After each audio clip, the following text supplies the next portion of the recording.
Hello students, welcome back to मैंटीज classes. तो आज हम करेंगे अरिहंत का क्वेश्चन पेपर 4। यहाँ पे हमारे क्वेश्चन पेपर की वीडियो सीरीज चल रही है, तो ये 4 नंबर का क्वेश्चन पेपर है। ठीक है, तो यहाँ पे हम देखेंगे सबसे पहले अपना एमसीक्यू पार्ट। तो यहाँ पे हम सबसे पहले देखेंगे question number 1, who was the founder president of भारतीय जनसंघ। तो भारतीय जनसंघ के जो फाउंडर थे वो कौन थे, फाउंडर प्रेसिडेंट, तो उनका नाम था श्यामा प्रसाद मुखर्जी। ठीक है, तो यहाँ पे आंसर हो जाएगा हमारा डी। उसका सेकंड क्वेश्चन पे मूव करते हैं। Which of the following is arc accounted as the major environmental problem across the globe. तो यहाँ पे बता रहा है कि एनवायरमेंटल प्रॉब्लम सबसे ज़्यादा क्या है, सबसे बड़ी प्रॉब्लम क्या है, तो ये हमारी है फॉरेस्ट डिप्लीशन भी है। जैसे दिन ब दिन जो फॉरेस्ट हैं वो ख़त्म होते जा रहे हैं, लोग पेड़ों को काटते जा रहे हैं, है ना, डिफॉरेस्टेशन होता जा रहा है, तो ये भी एक रीज़न है। एंड ओजोन डिप्लीशन, तो उसी की वजह से ओजोन डिप्लीशन हो रहा है, क्योंकि यहाँ पे क्या है, जो CFC की मात्रा बढ़ती जा रही है, कार्बन डाइऑक्साइड जो है वो गैस बढ़ती जा रही है, क्योंकि हम फॉरेस्ट को काट दे रहे हैं तो एब्जॉर्प्शन नहीं हो पा रहा है। तो इसी वजह से यहाँ पे दोनों ही जो हमारे ये ऑप्शंस हैं ये सही हैं, तो हमारा आंसर हो जाएगा बोथ ए एंड बी। ठीक है, तो answer D is correct. Third question पे मूव करते हैं, मैच द फॉलोइंग। तो यहाँ पे लिस्ट 1 से लिस्ट 2 को आपको मैच करना है। तो ऐसे डांगे ये कौन सी पार्टी से बिलोंग करते थे, तो ये बिलोंग करते थे कम्युनिस्ट पार्टी से। ठीक है, डांगे जो है ये कम्युनिस्ट पार्टी से बिलोंग करते थे। उसको श्यामा प्रसाद मुखर्जी अभी हमने जस्ट देखा, ये भारतीय जनसंघ। उसके बाद मीनू मसानी जो है ये स्वतंत्रता पार्टी से। उसके बाद अशोक मेहता जो है ये प्रजा सोशलिस्ट पार्टी से बिलोंग करते थे। तो यानी 4, 1, 2, 3। ठीक है, तो यहाँ पे हमारा आंसर क्या हो जाएगा, 4, 1, 2, 3, यानी option C is the correct answer. देखेंगे question number 4, dash period in India can be seen as a period of rising regional aspiration for the autonomy. तो ये हमने प्रीवियस पेपर में भी डिस्कस किया था। तो रीजनल ऑटोनॉमी जो है इसकी डिमांड कब होने लग गई थी, ये होने लगी थी 1980s के टाइम पर। ठीक है, उसके बाद क्वेश्चन नंबर 5 देखेंगे, poverty in South Asia has led to a problem of dash.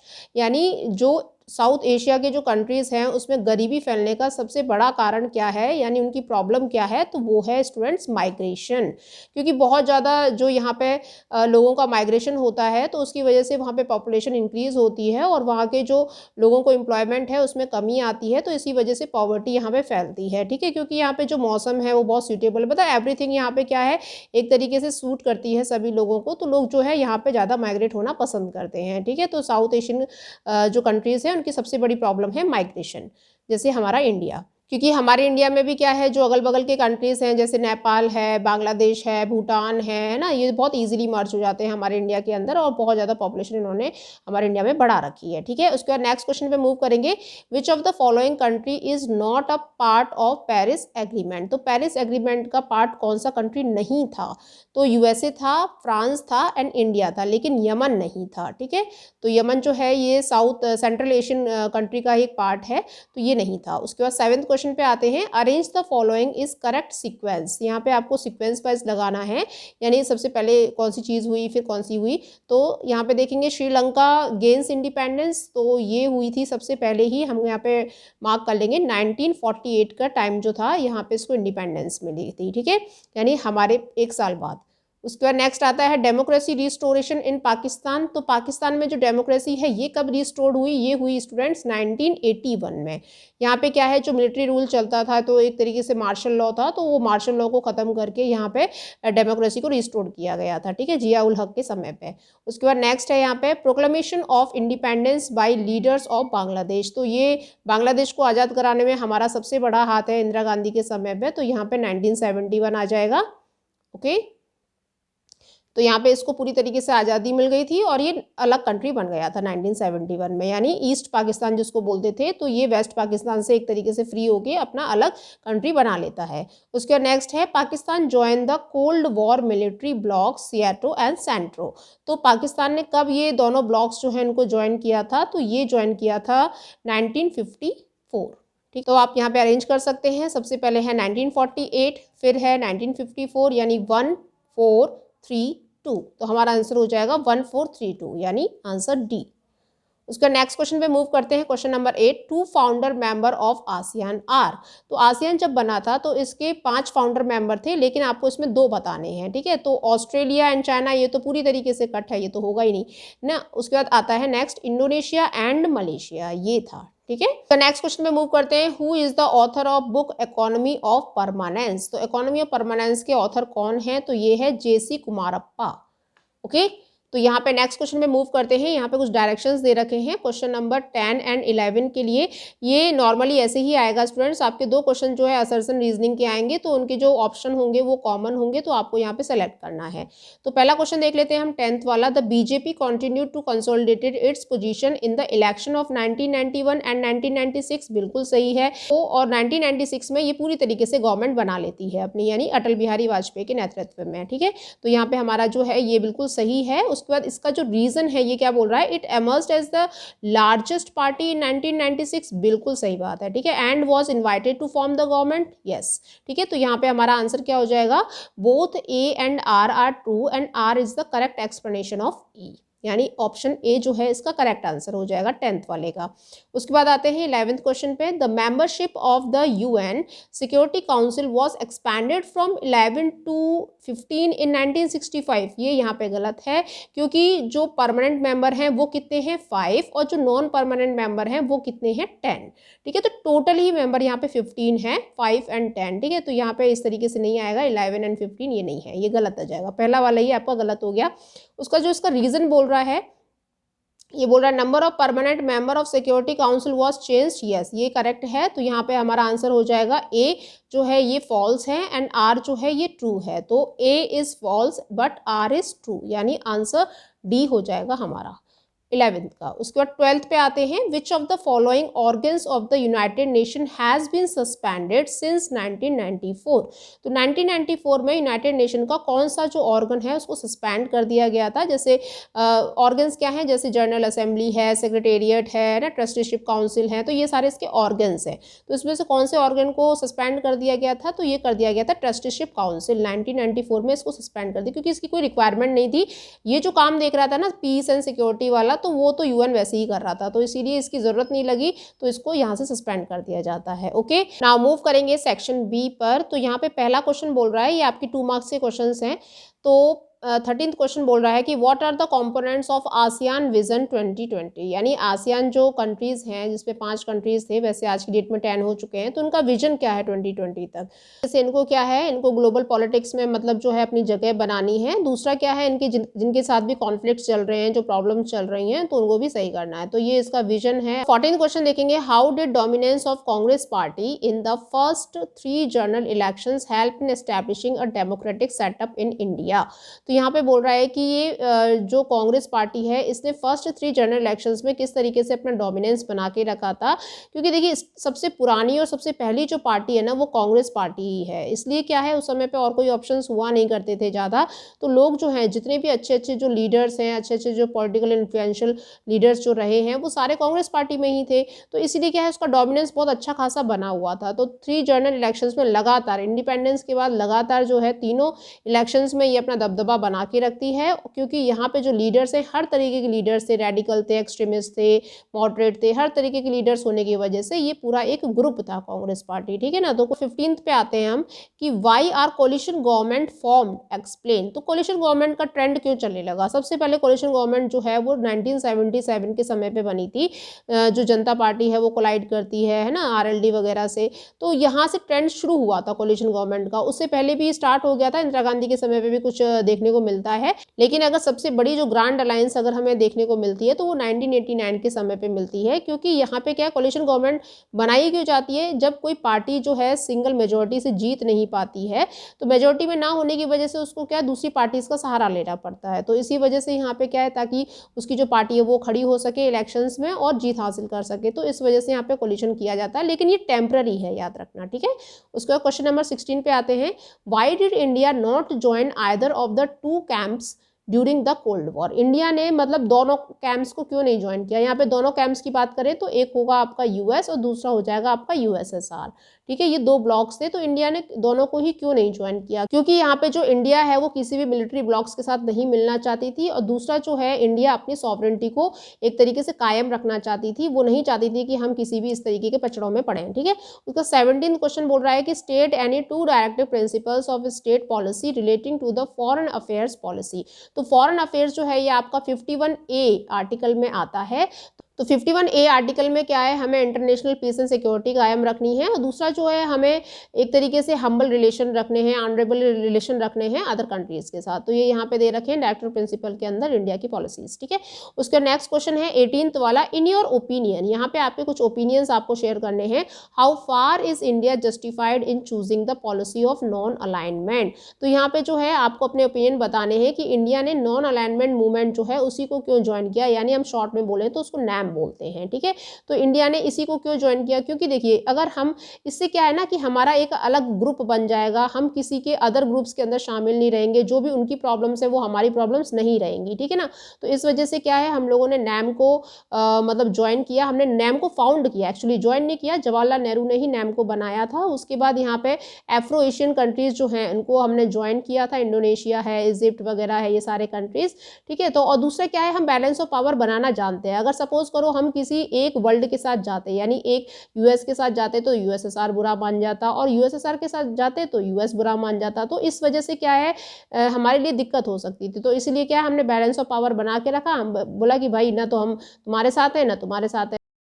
अब यहाँ पे हम देखेंगे स्टूडेंट सेक्शन सी। तो यहाँ पे हमारा पहला क्वेश्चन बोल रहा है, ये सेक्शन सी जो है ये 4 मार्क्स क्वेश्चन है। तो 19th क्वेश्चन बोल रहा है कि what are the functions of the security council. तो सिक्योरिटी काउंसिल के क्या क्या फंक्शंस हैं, तो जैसे पीस एंड सिक्योरिटी को कायम रखना है, जो यूएन है ना उसी के बारे में ये बोल रहा है। तो यहाँ पे इसका आंसर दे रखा है स्टूडेंट्स, ये आप देख लेना, ये इसके 4 पॉइंट्स हैं, ठीक है। तो यहाँ पे आप इन चारों पॉइंट्स को मेंशन कर सकते हो, 4-5 जो भी पॉइंट्स हैं आप इसको मेंशन कर लेना। उसके बाद यहाँ पे देखेंगे हम question number 20, why do some economist describe economic globalisation as recolonisation of the world. तो इसके जो आंसर हैं अभी हम जस्ट देखेंगे, पहले आप एक बार सारे क्वेश्चंस देख लीजिए। तो 21st क्वेश्चन बोल रहा है, states have common but differentiated responsibilities towards environment substantiate statement giving suitable example. तो यहाँ पे बोल रहा है कि स्टेट्स का मतलब हो गया कंट्रीज, तो सभी कंट्रीज के पास जो ग्लोबल फैक्टर है ना वो क्या है, एनवायरनमेंट। सबके पास है एनवायरनमेंट, है ना। ऐसा तो है नहीं कि भाई इस कंट्री का अलग एनवायरनमेंट है, इस कंट्री का अलग एनवायरनमेंट है, तो ऐसा तो कुछ है नहीं, सबका कॉमन है। लेकिन रिस्पॉन्सिबिलिटीज़ के नाम पे सबकी क्यों डिफरेंट हो जाती है, रिस्पॉन्सिबिलिटी सबकी डिफरेंट क्यों हो जाती है कि ये जो कंट्री है ये बहुत ज़्यादा इंडस्ट्रियलाइजेशन कर रहा है तो इसी की रिस्पॉन्सिबिलिटी है एनवायरनमेंट को दूषित करने की। तो ये नहीं होना चाहिए, यानी सबके लिए कॉमन ही रिस्पॉन्सिबिलिटी होनी चाहिए, क्योंकि सब लोग जो हैं वो एक ही जैसे यूज़ कर रहे हैं एनवायरनमेंट को, ठीक है ना। उसका नेक्स्ट बोल रहा है कि explain the impact of coalition government of Indian politics. तो यहाँ पे बोल रहा है कि कोलिशन गवर्नमेंट का जो इंडियन पॉलिटिक्स के ऊपर जो असर पड़ा है उसके बारे में यहाँ पे बताना है। एंड यहाँ पे और एक ऑप्शन में दे रखा है, when and why did a long phase of coalition politics begin in India. तो किस तरीके से जो कोलिशन गवर्नमेंट है उसका एक बहुत लंबा समय हमारे भारत के अंदर चला, ये पूछ रहा है। उसका 23rd क्वेश्चन बोल रहा है, mention the objectives of Nehru's foreign policy, what was the strategy through which he wanted to achieve them. तो ये पॉलिसी में नैम का नाम आ जाएगा, ये बहुत इंपॉर्टेंट क्वेश्चन है, इसको आप जरूर एक बार देख लेना। उसके बाद यहाँ पे देखेंगे और में, explain the process by which India incorporated the princely states of Manipur and Junagadh. तो मणिपुर एंड जूनागढ़ जो ये दोनों प्रिंसली स्टेट्स थे, ये क्यों इंडिया के साथ मर्ज नहीं होना चाहते थे, क्यों अपना इनकॉर्पोरेशन दिखा रहे थे। तो यहाँ पे ये चीज़ बोल रहा है, ठीक है। तो इसके आंसर्स अभी हम देख लेते हैं। तो यहाँ पे हम देखेंगे 20th का आंसर, तो ठीक है, तो ये सारा आंसर जो है आप देख लेना। उसका 21st का जो आंसर है वो ये है, the given statement is true because it is the following reason. तो यहाँ पे इसका आंसर देख लेना, ठीक है ना। तो मैं यहाँ पे आंसर्स नहीं पढ़ रही हूँ क्योंकि वीडियो जो है बहुत ज़्यादा लेंथी हो जाएगी इस वजह से। ये 21st का पूरा आंसर है, ये यहाँ पे आपको पूरा पढ़ना है और समझना है अच्छे से। और ये 22nd का आंसर है, ठीक है। तो जहाँ पे हमने देखा था impact of coalition government on Indian politics is as follows. तो यहाँ पे कोलिशन गवर्नमेंट के बारे में बोल रहा है कि भाई क्या क्या इम्पैक्ट जो हैं हमारी इंडियन गवर्नमेंट पे पड़े हैं कोलिशन गवर्नमेंट के, तो ये यहाँ पे दे रखा है स्टूडेंट्स। उसके बाद जो और का था ना वो इसका आंसर यहाँ पे दे रखा है। बाकी के मैं इसके आंसर्स जो हैं वो टेलीग्राम में डाल दूंगी, वहाँ पे जाके ज्वाइन कर लेना और आपको वहाँ पे PDF मिल जाएगी, आप वहाँ पे आंसर्स देख लेना, ठीक है। तो यहाँ पे ये 22nd का आंसर है। उसके बाद यहाँ पे 23rd का आंसर है ये पूरा। करेंगे सेक्शन डी में। तो यहाँ पे ये जो पूरा पैसेज दे रखा है ये नेपाल से रिलेटेड है। तो नेपाल में किस तरीके से जो मोनार्की सिस्टम है उसका ट्रांजिशन होता है डेमोक्रेसी के अंडर में, और सबसे बड़ा जो टास्क होता है कि कॉन्स्टिट्यूशन को कैसे फ्रेम किया जाएगा, उनकी जो कॉन्स्टिट्यूंट असेंबली है वो किस तरीके की होगी, तो यहाँ पे इसके बारे में पूरा दे रखा है, ठीक है। यहाँ पे जो SPA है ये 7 पार्टी एग्रीमेंट के बारे में है यहाँ पे, यानी 7 पार्टी जो अलायंसेस है उसके बारे में यहाँ पे दे रखा है। तो ये आप पूरा पढ़ लेना, उसके बाद ही इसके आंसर्स आप सॉल्व कर सकते हो। तो पहला क्वेश्चन यहाँ पे बोल रहा है कि how is Nepal is undergoing a unique movement in its history. तो यहाँ पे जो कॉन्स्टिट्यूएंट असेंबली वाला जो इसका टास्क था ना, ये इसके लिए बहुत ज़्यादा चैलेंजिंग था, तो ये यहाँ पे मूव होते हैं। ठीक है, इसका जो आंसर हो जाएगा वो हो जाएगा ए। नेक्स्ट इसका जो क्वेश्चन है, why were some political party suspicious in Nepal. तो यहाँ पे जो पॉलिटिकल पार्टीज थी ना नेपाल के अंदर, वो क्यों इतनी ज़्यादा सस्पिशियस थी, थोड़ा सा टेंशन में थी, तो यहाँ पे इंडिया को लेकर थी वो। तो because they were deeply suspicious regarding the role of Indian government, कि इंडियन गवर्नमेंट का रोल ना हो हमारे नेपाल के अंदर में, तो इसीलिए यहाँ पे जो इनका फ्यूचर के लिए, मतलब नेपाल के जो फ्यूचर के लिए वरिड थी ये SPA। ठीक है, उसके बाद क्या है, बिकॉज ये यहाँ पे नहीं हो जाएगा, ये आंसर इसका करेक्ट हो जाएगा। उसके बाद क्या है, in the above passage SPA stand for, इसका फुल फॉर्म आपको बताना है, तो ये हो जाएगा 7 पार्टी अलायंस। ठीक है, आंसर बी। उसके बाद हम यहाँ पे मूव करेंगे 25th क्वेश्चन पे। ये एक मैप बेस्ड क्वेश्चन है, पॉलिटिकल आउटलाइन मैप है यहाँ पे। तो यहाँ पे ABCD जो प्लेसेस है वो मार्क कर रखी हैं, हम बैक करके देखेंगे इसको अभी जस्ट। तो यहाँ पे बात कर रहा है असेंबली इलेक्शंस ऑफ 1967 के टाइम पे। ठीक है, पहला देख लेते हैं हम, the state where Congress did not get majority but formed government with the help of others.